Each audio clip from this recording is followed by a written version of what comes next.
Infrastruktur merupakan salah satu kebutuhan dasar dari kegiatan pembangunan. PT Antang Gunung Meratus telah berpartisipasi dalam penyediaan maupun perbaikan infrastruktur di daerah lingkar tambang. Termasuk diantaranya adalah kegiatan pengembangan dan pemberdayaan masyarakat. Dalam episode kali ini, kita akan melihat infrastruktur yang telah dibangun oleh PT Antang Gunung Meratus di sekitar wilayah operasinya. Wah Pak, bandara sekarang bagus sekali ya? Iya, bandara ini sekarang besar dibanding bandara yang lama. Jadi sudah standar internasional saat ini. Iya, udah international airport ya sekarang. Iya, besar. Ini baru tahun berapa ya kemarin Ini diresmikan oleh Presiden tahun 2020 Februari. Nah, ngomong-ngomong infrastruktur Banjarmasin nih Pak, kemarin juga kalau nggak salah AGM tuh ada membangun jembatan kan ya Pak ya? Iya, betul sekali. Bersamaan. Jadi waktu peresmian bandara ini oleh Presiden, nah jembatan kita diresmikan sama Menteri PUPR Pak Basuki. Wah, nanti Mbak lihat sendiri betapa panjangnya jembatan kita yang kita bangun untuk masyarakat. Wah, keren banget pasti. Keren. Itu jembatannya di area Sungai Puting. Sungai Puting, iya. Iya.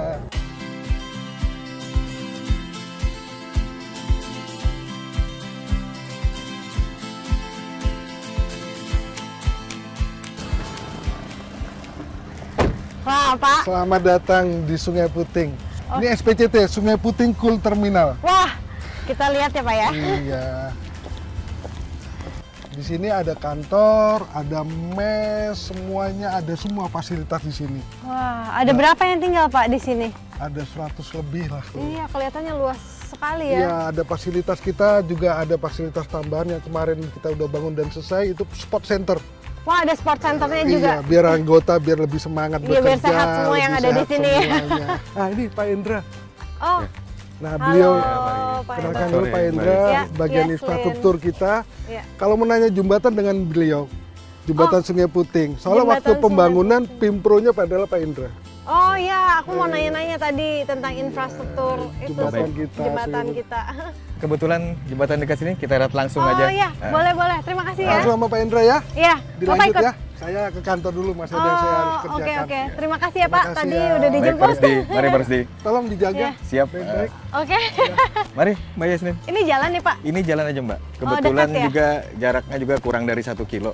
Banyak kira-kira masih kuat Mbak ya? Kuat, 1 Oke, kilo Mbak. mah. Saya biasa Oke. olahraga. Ya, mari Mbak. Nah, akhirnya kita udah sampai Mbak ini. Lumayan kan Iya. tadi dari perjalanan ada tadi. Lumayan. Wah Pak, ini panjang jembatannya berapa kilo Pak? Untuk jembatan sendiri Mbak ya, total keseluruhan adalah 496. Wow. Jadi terbagi antara struktur utama, yaitu bentang rangka baja itu adalah 60 meter. Wow. Kemudian ada girder kanan kiri, Ya. itu total yang saya sebutkan tadi adalah 496 meter. Wah. Mulai beroperasinya mobil-mobil ini tahun berapa nih Pak? Oh, jadi kita itu kan mulai project ini di tahun 2018. Ya. Total keseluruhan pengerjaan adalah 18 bulan. Kemudian kita selesaikan itu di tahun 2020 2020 Februari. Februari. Itu sudah mulai Wow. difungsikan. Jembatan ini sendiri namanya adalah Jembatan Kanal Antang, Mbak. Oh, namanya Jembatan Kanal Antang ya. Betul. Nah, untuk masyarakat sekitar sendiri Pak, ini manfaatnya apa jembatan ini? Mungkin di ruas di sana kan masuk Kabupaten Tapin. Ya. Ini untuk menghubungkan ke Marabahan, Batola, Kabupaten Batola. Jadi ada 2 kabupaten yang terhubung. Wah, Akibat jadi jembatan ini jalannya juga. lebih gampang ya sekarang ya Pak ya. Betul. Ini ngomong-ngomong, jembatannya kenapa ada besi-besi seperti Oh ini iya, ya Pak ya? betul. Jadi besi itu Mbak ya, itu untuk yang besi, Ya. itu adalah fender yang kita namakan Mbak. Fender ini berfungsi apabila ada tongkang ataupun kapal yang mungkin lepas kendali atau seperti apa, Oh. agar jangan sampai menabrak struktur utama jembatan tersebut. Oh, jadi ini melindungi struktur jembatan ya Pak ya? Betul. Kalau sampai ada tongkang yang Nabrak, dia Betul. nabraknya ke besi dulu ya Pak ya? Harapannya seperti itu. Iya. Dia sebagai cover. Wah ini ngomong-ngomong cuacanya bagus ya Pak ya? Betul, Mbak. Langitnya indah nih kayaknya. Ini kebetulan mungkin kalau kita dari sunset. atas mungkin bisa kelihatan, Mbak. Oh dari atas ini? Betul. Ya, Kita bisa naik nih Pak? bisa. Seperti kita jalan kayak pertama tadi aja. Oh, Kita sambil lihat oke, ke atas oke. mungkin. Boleh dong Pak, sambil lihat ini nih sunset. Mari, mari silakan. Nih, sini ya Pak. Betul.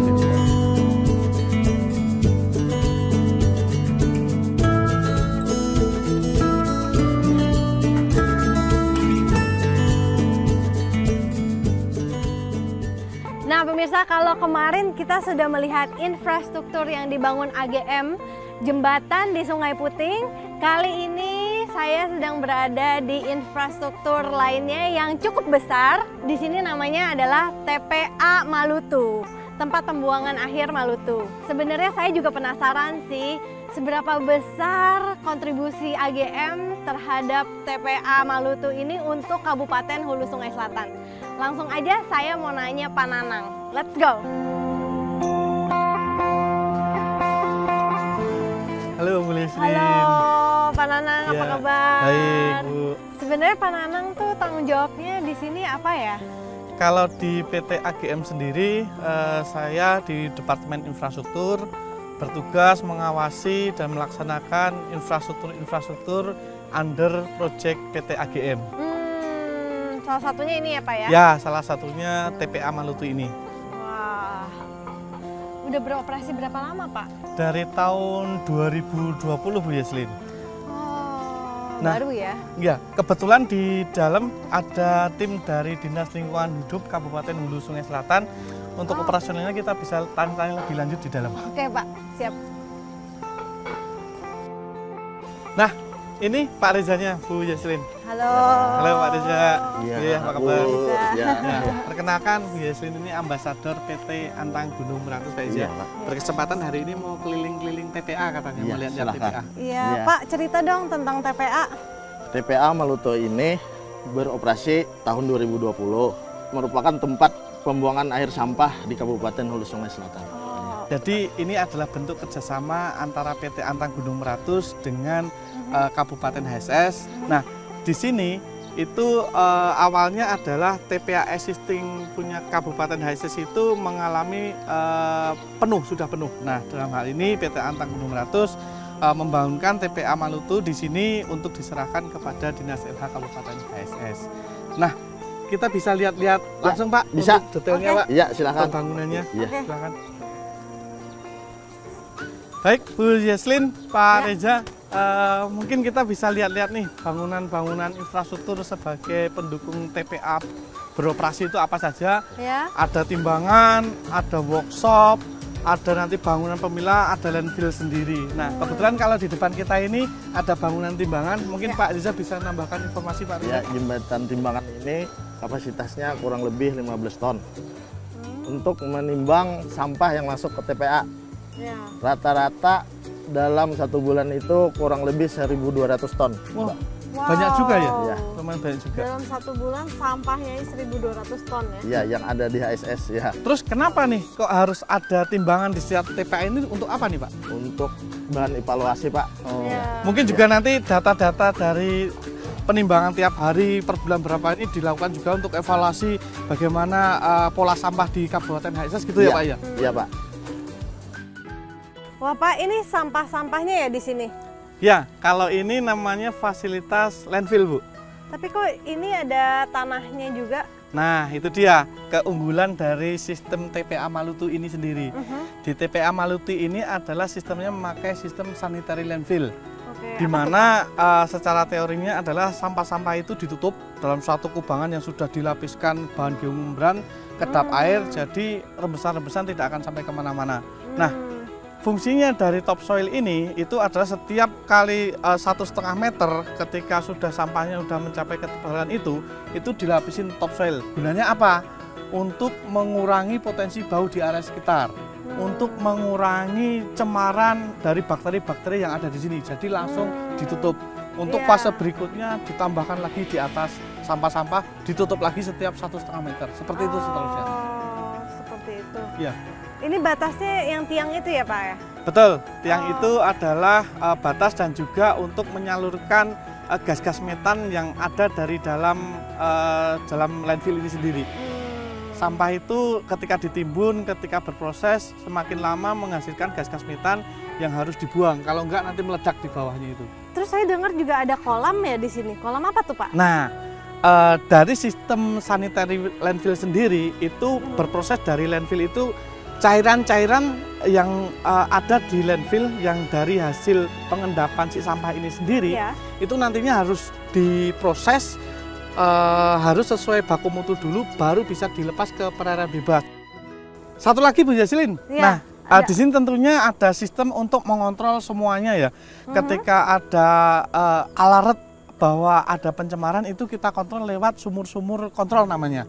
Oh, ada sumur juga Pak? Betul. Lokasinya ada 3, ada di ujung sanitary landfill, ada di pas masuk dari saluran IPAL dan juga ada di area biasa. Dan nantinya ketika dilakukan pengecekan terhadap kualitas air di masing-masing titik itu bisa diambil data sehingga bisa dibandingkan atau dikoreksi apakah air lindi ini mencemari area sekitar dalam artian ke dalam tanah sudah ada pencemaran atau enggak. Terutama di landfill ini kan sebelumnya sudah dilapisi dengan adanya geomembran yang kedap air. Kalau geomembran itu ada kebocoran, itu tentunya sudah terjadi di sumur-sumur pantau itu sendiri.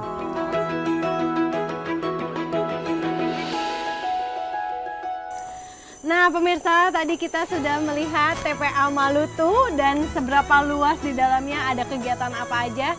Tapi di sini juga dekat sini ya Pak, ada infrastruktur lainnya yang dibuat oleh PT AGM. Apa namanya Pak? Tugu Munggu Raya.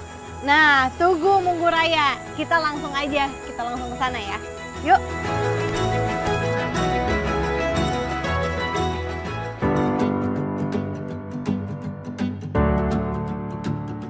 Wah Pak, ini ya yang namanya Tugu Munggu Raya itu. Betul Bu Yaslin. Jadi Tugu Munggu Raya ini kurang lebih kalau dari TPA kita yang tadi, TPA Malutu, itu jalan dekat sekali, kurang lebih cuma 2 kilo.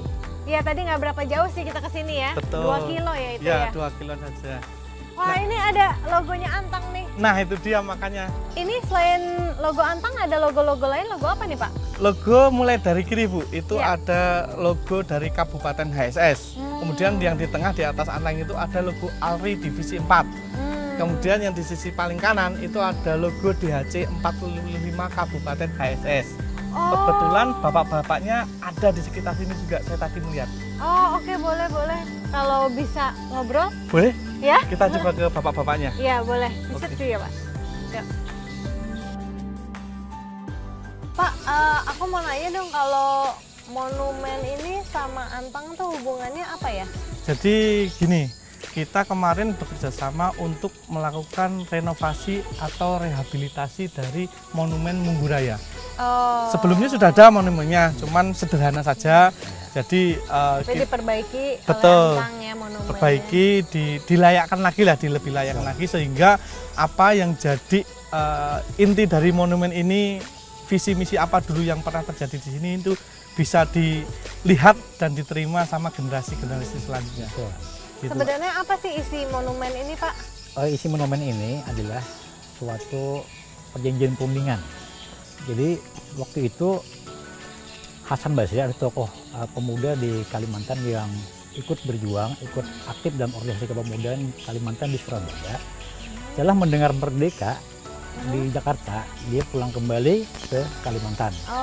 Jadi pada akhirnya Hasan Basri membentuk kelompok perlawanan. Pada akhirnya didengar oleh pemerintah di Jakarta. Lalu timbullah ide untuk melakukan perundingan di sini. Pada akhirnya negosiasi lewat dari Jenderal Mayor Soeharjo dari utusan Indonesia melobi untuk melakukan perundingan perdamaian. Pada akhirnya dipilih tempat oleh Pak Hasan Basri di puncak Munggu Raya ini. Saya rasa penonton-penonton di sana perlu tahu Pak semangat kita di sini Pak. Bagaimana kalau kita aplikasikan merdeka di sini Pak? Oke Pak ya. Oke. Merdeka! Merdeka! Merdeka! Merdeka! Merdeka! Merdeka! Merdeka! Merdeka! Baik. Nah pemirsa, kali ini aku ada di beca Dan seru banget, aku lagi jalan-jalan sendirian di Kabupaten Tapin. Tuh kotanya. Sepi, adem. Nah kali ini aku mau lihat Tugu Tamasa. Nah Tugu Tamasa ini ada di depan situ dan aku udah janjian sama yang namanya Mas Is. Nanti kita lihat ya, ada apa aja sih ini di Tugu Tamasa. Nah berhenti di sini Pak. Terima kasih ya Pak.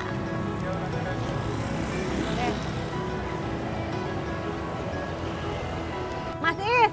Mbak Yasmin ya? Halo, apa kabar? Baik Mbak. Selamat datang di Kota Rantau. Iya, ini yang namanya Tugu Tamasa. Betul Mbak, ini adalah Tugu Bundaran Air Mancur Tamasa. Kenapa sih namanya Tamasa? Oh ya, Tamasa itu sendiri merupakan singkatan Mbak. Oh. Dari Tapin, Mandiri, dan Sejahtera yang agamis.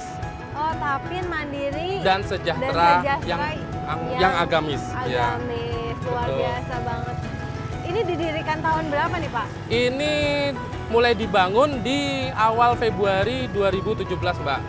Kemudian diresmikan oleh Pak Bupati Ya. Bapak HM Arifin Arpan di November 2017, tepatnya di tanggal 27. Oh, jadi dari akhir 2017 sudah ada ya ini Sudah. Ini merupakan salah satu juga ikon Kota Rantau, Mbak. Oh, Tugu jadi ini. ikon ya? Iya, Tugu ini keren sekali, Mbak. Ya, Iya, kita keren. lihat ya, cukup megah sekali. Ya, kalau aku mau nanya nih, dari Tugu ini yang spesialnya apanya sih, Mas? Oh, ada. Jadi Apa tuh? pada malam hari ya, Aha. di malam minggu Ya. ya, di mana banyak sekali muda-mudi yang nongkrong di sini ya. Terus masyarakat sekitar juga, bahkan dari masyarakat luar yang ingin datang berkunjung ke Kota Rantau ini, mereka pada malam hari disuguhkan oleh tarian dari air mancur dari bawah ke atas ya. Oh, jadi ada air mancurnya nih Betul, tubuhnya. bergantian-bergantian disertai dengan alunan musik dan ditambah dengan sorotan lampu warna-warni ya, yang bergantian seperti itu, Mbak. Oh, ya. Jadi Tugu ini juga selain sebagai salah satu ikon di Kota Rantau ini juga merupakan wujud nyata sinergisitas kerjasama perusahaan PT Antang Gunung Meratus dengan Pemkab Kabupaten Tapin. Mas Is, Ya, saya kan sudah lihat-lihat nih infrastruktur yang sudah dibangun sama AGM. Kemarin saya lihat jembatan yang di Sungai Puting. ya betul. Terus tadi saya lihat TPA Malutu. Ya. Terus ke Tugu Mungguraya. Ya. Terus sekarang saya lihat Tugu Tamasa. Ya. Nah, kira-kira ada infrastruktur apa lagi sih yang sudah dibangun AGM? Ada, Mbak. Masih ada? Ada. Jadi di perbatasan antara Kabupaten Tapin dan Kabupaten Hulu Sungai Selatan, Ya. itu ada gerbang selamat datang yang sangat megah. Ya, selamat datang di Kabupaten Hulu Sungai Selatan. Saya belum lihat itu. Tertarik? Tertarik dong. Oke, kita ajak ke sana, Mbak. Oh, ada waktunya, Pak? Ada. Oke, Ayo. boleh saya ikut.